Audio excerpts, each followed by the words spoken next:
मेरा नाम रशीदा है और मैं बहुत ही खूबसूरत थी। जो मुझे देखता वो देखता रह जाता। मेरी खूबसूरती के चर्चे सारे खानदान में होते थे। जो भी मर्द मुझे एक दफा देखता वो पलकें झपकना भूल जाता। लेकिन किस्मत के मामले में मैं बहुत ही बदकिस्मत साबित हुई थी। ना ही रुपए पैसे की कोई कमी थी और ना ही हुस्न में मेरा कोई सानी था। मेरा कद काठ और जिस्म 15 साल की उम्र से ही इतने भरपूर थे कि मुझ पर उठने वाली निगाह झुकना भूल जाती। मैं घर से निकलती तो सारे मर्दों की नजरों का मरकज बन जाती। मेरी खूबसूरती देखकर मेरे माँ बाप को मेरी फिक्र सताने लगी। मेरे माँ बाप वैसे भी जल्द अज जल्द मेरी शादी करके अपना फर्ज पूरा करना चाहते थे। दरअसल मेरा ताल्लुक ऐसे घर से था जहाँ रिश्तों की कोई खास हैसियत हासिल नहीं होती। हर कोई एक आज़ाद जिंदगी गुजारना चाहता है और मेरे माँ बाप मेरी शादी के बाद ऐसी ही एक आज़ाद जिंदगी गुजारना चाहते थे। मेरे बाप ने अपने कारोबारी दोस्त के बेटे कामरान से मेरा रिश्ता तय कर दिया और 18 साल की उम्र में ही मैं रुखसत होकर अपने शौहर के बड़े से बंगले में चली आई। मेरा शौहर भी बहुत ही खूबसूरत और जवान था। हम दोनों एक साथ खड़े होते तो लोगों की नजरें हम पर ठहर सी जाती थी। हर कोई हमारी जोड़ी को खूब नजर लगाता और मैं ये सोचकर खुशी से सरशार हो जाती कि खुदा ने मेरे हिस्से में सारी खुशियां ही लिख दी हैं। अपने माँ बाप के घर में तन्हाई का शिकार रहती थी, मगर अब शौहर की मोहब्बत ने मुझे मुकम्मल कर दिया था। लेकिन मैं ये भूल गई थी कि आजमाइश भी जिंदगी का हिस्सा है। मेरी और कामरान की शादी को 3 साल होने वाले थे, लेकिन खुदा ने हमें औलाद की नेमत से महरूम रखा। मेरी सास ससुर हर वक्त औलाद की ख्वाहिश करते और मेरी सास के रवैये में अब काफी हद तक तब्दीली आ गई थी। इन 3 सालों में उनकी मोहब्बत पहले जैसी नहीं रही थी। उनकी हर वक्त यही तमन्ना रहती कि कब मैं उन्हें कोई खुशखबरी सुनाऊं और वो खुशी में झूम उठे। लेकिन ये सब मेरे हाथ में नहीं था। औलाद तो कुदरत की तरफ से अता की जाती है। हर तरह के इलाज के बावजूद भी जब हमारी गोद में कोई खुशी ना आए तो मेरी सास ने अपने बेटे से दूसरी शादी का कह दिया। कामरान मुझसे सच्ची मोहब्बत करते थे, इसीलिए पहले तो उन्होंने अपनी माँ को साफ इनकार कर दिया। लेकिन रोज रोज के बढ़ते हुए प्रेशर और दबाव की वजह से वो मुझे लेकर एक दूसरे बंगले में शिफ्ट हो गए। मुझे लगता था कि शायद अब जिंदगी में कुछ सुकून आ जाएगा, लेकिन मेरी ये सोच महज चंद दिनों की मेहमान साबित हुई। एक दिन कामरान दफ्तर से घर लौट रहे थे कि ब्रेक फेल होने की वजह से उनकी गाड़ी को हादसा हुआ और वो मौके पर ही फौत हो गए। 22 साल की भरी जवानी में ही मैं बेवा हो गई। इतने बड़े बंगले में अकेले कैसे जिंदगी गुजारती। यही सोचकर इद्दत के दिन गुजारे और फिर अपने माँ बाप के घर चली आई। लेकिन वो कहते हैं ना कि रुखसत होने के बाद बेटियां पराई हो जाती हैं। बिल्कुल सच कहते हैं। इद्दत के चंद महीनों में ही मेरी भाभीयों ने कह दिया कि मैं उनके लिए महज बोझ के सिवा और कुछ नहीं हूँ। अपने खानदान के अजीब अजीब लड़कों के रिश्ते वो मेरे लिए लेकर आने लगी। अभी तो मैं कामरान की मौत के गम से बाहर नहीं आई थी। दूसरी शादी के बारे में कैसे सोच सकती थी। मुझे अच्छी तरह अंदाजा हो गया था कि ये लोग मुझे चंद दिनों से ज्यादा बर्दाश्त नहीं कर सकते हैं, जबकि मेरी जात से उन्हें कोई तकलीफ भी नहीं पहुंच रही थी। उनके तल्ख रवैये को देखते हुए मैंने फैसला किया कि मैं कामरान के बंगले में वापस शिफ्ट हो जाऊंगी।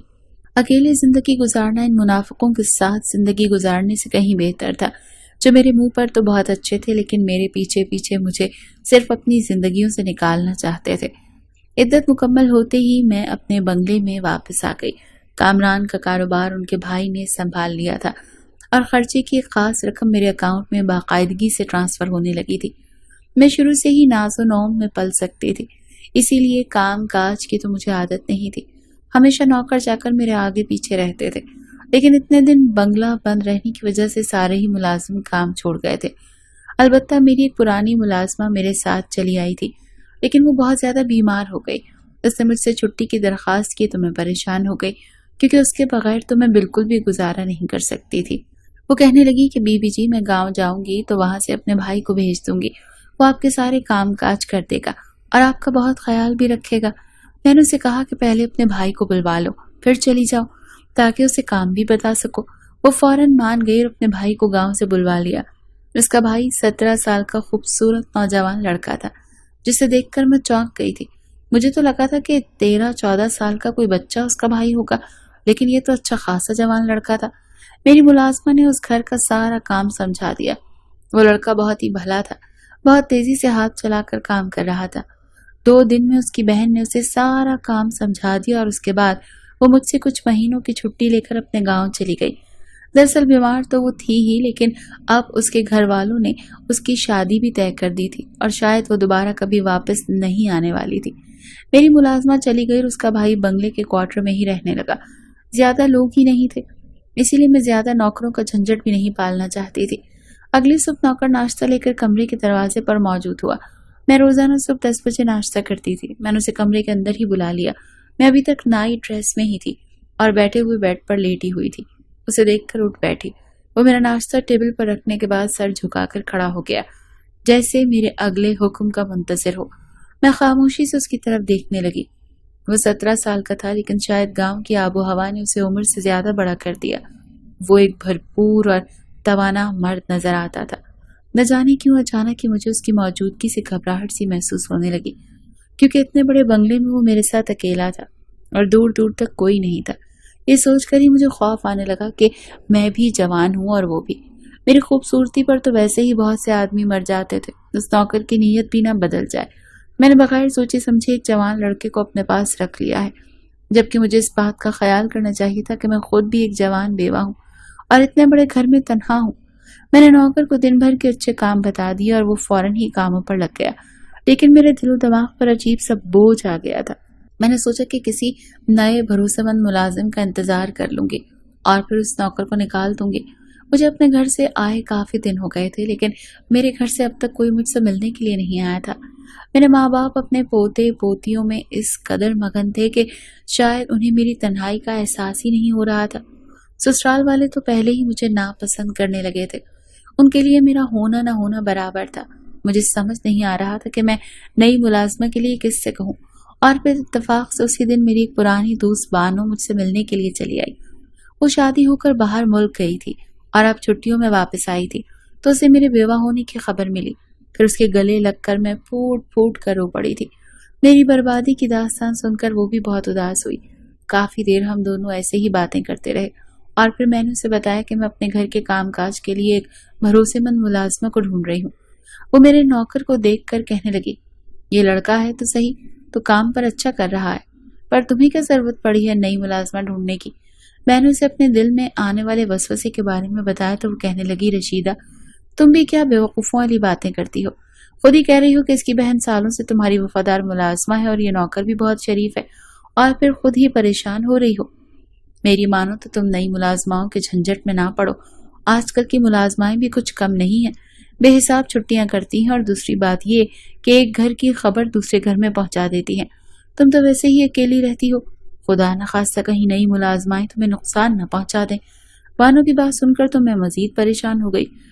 وہ ٹھیک ہی تو کہہ رہی تھی، اس نوکر پر تو میں پھر بھی بہت زیادہ بھروسہ کرتی تھی، لیکن نئی ملازمہ پر کیسے بھروسہ کر سکتی تھی؟ جاتے جاتے میں بانو مجھ سے کہنے لگی کہ اگر ایسا ہی ہے تو نئے نوکر کو آزما لو، دودھ کا دودھ اور پانی کا پانی ہو جائے گا۔ بانو کی بات سن کر میں کچھ سمجھ گئی تھی۔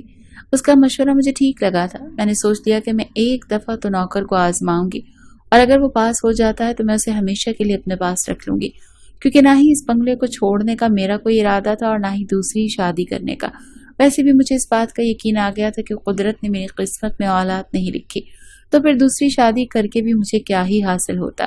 اسی لیے میں نے اکیلے ہی زندگی گزارنے کا فیصلہ کر لیا، اور میرے اس فیصلے کی وجہ سے میرے ماں باپ مجھ سے مزید دور ہو گئے۔ وہ دونوں ہی جلد از جلد میری دوسری شادی کے لیے دباؤ ڈال رہے تھے، اور میں نے صاف صاف کہہ دیا تھا کہ اب میری زندگی میں کسی مرد کی کوئی جگہ نہیں۔ تنہا رہنے کا فیصلہ بھی کر لیا تھا اور نوکر کا امتحان لینے کا بھی۔ میں پیسوں اور عزت دونوں ہی معاملے میں اپنے نوکر کو آزما لینا چاہتی تھی۔ اسی لیے شام کے وقت میں نے جان بوجھ کر بہت سارے پیسوں سے بھرا ہوا بیگ کچن کے کاؤنٹر پر چھوڑ دیا اور خود اپنے گھر سے نکل پڑی۔ میں دیکھنا چاہتی تھی کہ نوکر اس بیگ کے ساتھ کیا کرتا ہے۔ 2 گھنٹے تک میں بازار میں گھومتی رہی، گھر کا جو بھی ضروری ساز و سامان لینا تھا لے کر گھر پہنچی تو وہ بیگ کاؤنٹر پر موجود نہیں تھا۔ نوکر بھی مجھے گھر میں کہیں نظر نہیں آیا تھا۔ میرا دل بہت زوروں سے دھڑک رہا تھا۔ میں سارا سامان رکھ کر اپنے کمرے میں آئی تو یہ دیکھ کر حیران رہ گئی کہ وہ بیگ تو میرے کمرے میں رکھا ہوا تھا۔ جلدی سے میں نے اسے کھول کر دیکھا تو اس میں سارے کے سارے پیسے بھی موجود تھے۔ ایک لمحے کے لیے مجھے سکون ہوا۔ میرے نوکر کی نیت پیسوں پر خراب نہیں، لیکن دوسرے ہی لمحے مجھے خیال آیا کہ ہو سکتا ہے کہ وہ یہ جانتا ہی نہ ہو کہ اس کے اندر کیا موجود ہے، इसीलिए मैंने दूसरी तरह से उसका इम्तिहान लेने का सोचा। रात होने से पहले नौकर सारे घर पर एक नजर डालकर अपने क्वार्टर में सोने के लिए जाता था। मैंने जानबूझकर कुछ पैसे क्वार्टर जाने वाले रास्ते पर गिरा दिए। मुझे यकीन था कि ये पैसे नौकर की नजरों में जरूर आएंगे। मैं अपने कमरे में सुकून से लेट गई और मुझे सुबह का इंतजार था। मैं देखना चाहती थी कि इस इम्तिहान में वो पास होगा या फेल।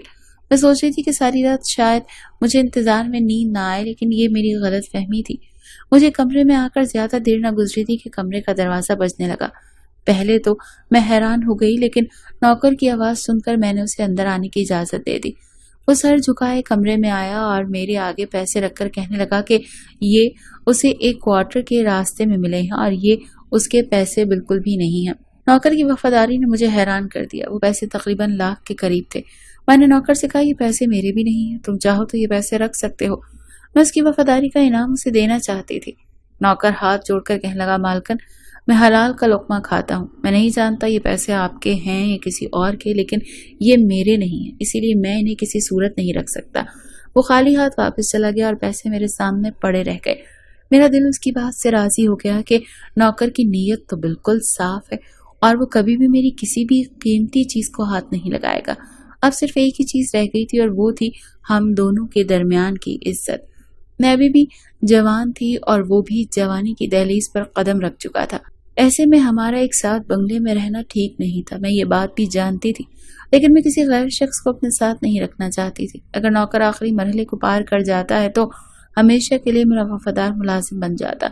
और ये सोचकर मैंने सुर्ख रंग की साड़ी पहन ली और 16 सिंगार कर लिया, जबकि बेवा होने के बाद से मैंने कभी भी इतना सिंगार नहीं किया था। मैंने एक नजर आईने पर डाली तो मैं कयामत ढा रही थी। मेरी नजरें अपने ही हुस्न पर नहीं ठहर पा रही थी, तो नौकर कैसे मेरी इस खूबसूरती का लिहाज कर सकता था। मैं पूरी तरह से तैयार होकर डाइनिंग टेबल पर जाकर बैठ गई। नौकर से कहा कि वो शाम की चाय लेकर मेरे साथ ही बैठ जाए। नौकर सर झुकाए शाम की चाय लेकर आ गया तो मैंने उसे जबरदस्ती अपने सामने बिठा लिया और उसके बारे में सवाल पूछने लगी। वो कभी कभी मुझे भी नजर उठाकर देखता और फिर फौरन ही नजरें झुका लेता। मुझे उसका ये अंदाज बहुत पसंद आ रहा था। उसने एक दफा भी नजर भर कर मुझे नहीं देखा था, तो मेरे हर सवाल का जवाब बहुत ही मुहस्सिब अंदाज में दे रहा था। ऐसा लगता था जैसे वो बाइज्जत और शर्म हया का पैकर हो। सच तो यही था कि मैं नौकर के किरदार से मुतासिर हुई। चंद दिन और उसका इम्तिहान लेना चाहती थी, इसीलिए हर दिन मैं नए लिबास पहनती और कभी उसे ड्राइंग रूम में अपने पास बिठा लेती तो कभी बाग में। एक दिन रात के वक्त मैं उसके क्वार्टर के पास पहुंच गई, उसे आवाज देकर बाहर बुलाया तो वो फौरन ही चला आया। मैंने गुलाबी रंग की नाइटी पहनी हुई थी। मुझे यकीन था कि नौकर मुझे एक नजर भरकर जरूर देखेगा, लेकिन वो आज भी सर झुकाए खड़ा था। मैंने नौकर से कहा कि मुझे नींद नहीं आ रही, मुझे कॉफी बना कर दे। वो मेरे पीछे पीछे ही चला आया। मैं उसके आगे किचन काउंटर से लगकर ही खड़ी हो गई। मेरे बाल पूरी तरह खुले हुए थे और मेरी नजरें नौकर पर ही जमी हुई थी, लेकिन वो कॉफी बनाने में मसरूफ था। उसने कॉफी बनाकर मेरे आगे रख दी और जिस तरह आया था उसी तरह वापस चला गया। उसके इस अंदाज ने मुझे पूरी तरह हैरान कर दिया। वो किस तरह मेरी खूबसूरती से नजर चुरा कर गया था, ये बात तो मेरे लिए बिल्कुल अनोखी सी थी। शायद वो मेरा भरोसा जीतने की कोशिश कर रहा था, क्योंकि आज तक मेरी जिंदगी में जितने भी मर्द आए थे वो जब मुझे देखते थे तो नजर झपकना भूल जाते थे। एक शाम मैंने स्याह रंग का खूबसूरत सा गाउन पहना और बालों को खोलकर पूरी तरह तैयार हो गई। मुझे इस बात पर भी यकीन आ चुका था कि नौकर मुझ पर नजर नहीं डालेगा, इसीलिए मैंने अपने लिबास को मजीद बेबाक कर दिया था। मेरी सफेद रंगत इस स्याह लिबास में पूरी तरह खिल रही थी। मैं बेडरूम में नींद दराज हो गई और मैंने जानबूझकर नौकर को बुला लिया। वो सर झुकाए कमरे में आ गया। मैंने उसे कहा कि मेरे सर में बहुत दर्द है, मेरा सर दबा दे। वो मेरे करीब आकर बैठ गया और अपने हाथों से मेरा सर दबाने लगा। मैं दिल ही दिल में सोच रही थी कि बस आज नौकर का इम्तिहान खत्म हो गया। वो बहुत ही बाकिरदार शख्स है और अब मुझे उसे मजीद आजमाने की जरूरत नहीं। लेकिन अचानक ही नौकर ने कुछ ऐसा किया कि मेरे होश उड़ गए। वो मुकम्मल तौर पर बेकाबू हो गया और उसने मेरे पैरों के पास पड़ी चादर उठाकर मेरे वजूद पर डाल दी और मुझसे दूर होकर खड़ा हो गया और नजरें झुकाए कह रहा था, मालकन, मैं मजीद आपके पास काम नहीं कर सकता। मैं एक शरीफ और इज्जतदार लड़का हूँ और अपने नफ्स पर काबू रखता हूँ, लेकिन आपकी बेबाकी और लिबास मुझे मेरे ईमान से हटा रहे हैं। मैं एक मर्द हूँ और कुदरती तौर पर किसी औरत की तरफ कशिश रखता हूँ, लेकिन आज तक मैंने अपने किरदार को पूरी तरह बचा कर रखा है। लेकिन अब ये मेरे लिए बहुत मुश्किल हो चुका है। मैं और आप इस बंगले में तन्हा रहते हैं और अब मुझे ऐसा महसूस होने लगा है کہ جیسے ہمارے درمیان تیسرا شیطان آ چکا ہے۔ مجھے اس بات کا ڈر ہے کہ ابھی تک تو میں نے خود پر قابو رکھا ہے، لیکن کہیں کسی دن میں اپنے نفس کا غلام بن کر کوئی ایسی حرکت نہ کر بیٹھوں کہ زندگی بھر اپنے آپ سے نظریں نہ ملا سکوں۔ وہ لمبا چوڑا مرد میرے آگے کھڑا آنسو بہا رہا تھا اور میں شرمندگی کے گہرے سمندر میں غرق ہو گئی تھی۔ وہ عزت سے اپنا کام کر رہا تھا، لیکن میں ہی اسے ورغلانے جیسی حرکات کرنے لگی تھی۔ نہ جانے میں اس کا امتحان لے رہی تھی یا خود کو اس کے آگے پیچھے کر رہی تھی۔ اب مجھے احساس ہو رہا تھا کہ میں نے کتنی بڑی غلطی کر دی تھی۔ وہ ٹھیک ہی تو کہہ رہا تھا، اگر کسی کمزور لمحے میں وہ اپنے آپ پر قابو نہ رکھ پاتا اور میرے ساتھ کچھ غلط کر بیٹھتا تو میں اپنی عزت بھی گنوا بیٹھتی اور اسے بھی بد کردار سمجھ لیتی، جبکہ غلطی تو سراسر میری ہی تھی۔ وہ واپس جانے کے لیے اجازت مانگ رہا تھا۔ میں نے اس کے آگے ہاتھ جوڑ دیا اور اسے کہا کہ مجھے معاف کر دے۔ میں تو بس اس کا امتحان لینا چاہتی تھی، لیکن خود بھی ناکام ہو گئی۔ میں اس کے آگے خود کو بہت چھوٹا اور کمتر محسوس کر رہی تھی۔ نوکر کہنے لگا، مالکن آپ خوبصورت بھی ہیں اور جوان بھی ہیں۔ آپ کو میرے جیسے لڑکے کو ملازم رکھنے کے بجائے کسی اچھے اور نیک شخص سے شادی کر لینی چاہیے۔ میں نے اسے بتایا کہ میرا اعتبار رشتوں پر سے اٹھ گیا ہے، کیونکہ میں جس اعلیٰ طبقے میں رہتی ہوں وہاں رشتوں اور جذبات کی کوئی حیثیت ہی نہیں تھی۔ میرے اپنے ماں باپ 2 دن پہلے کچھ مہینوں کے لیے میرے بڑے بھائی کے پاس امریکہ چلے گئے ہیں۔ ویسے بھی وہ لوگ جب تک یہاں تھے تب تک بھی ان کا ہونا نہ ہونا میرے لیے برابر تھا۔ نوکر کہنے لگا، آج نہیں تو کل آپ کو اپنی زندگی میں آگے بڑھنا ہی ہے۔ میں کچھ عرصے تک آپ کے پاس ملازم رہنے کے لیے راضی ہوں، لیکن آپ کسی دوسرے ملازم کا انتظام جلد کر لیجئے۔ میں گہری آہ بھر کر رہ گئی۔ میں نے اپنی نادانی میں ایک وفادار ملازم کو کھو دیا۔ میں جان گئی تھی کہ اب وہ کسی بھی صورت ہمیشہ میرے پاس نہیں رہے گا۔ کچھ دن بعد نوکر نے گاؤں کی ایک لڑکی کو میرے پاس ملازم رکھ دیا اور خود مجھ سے آخری ملاقات کر کے ہمیشہ کے لیے گاؤں لوٹ گیا تھا۔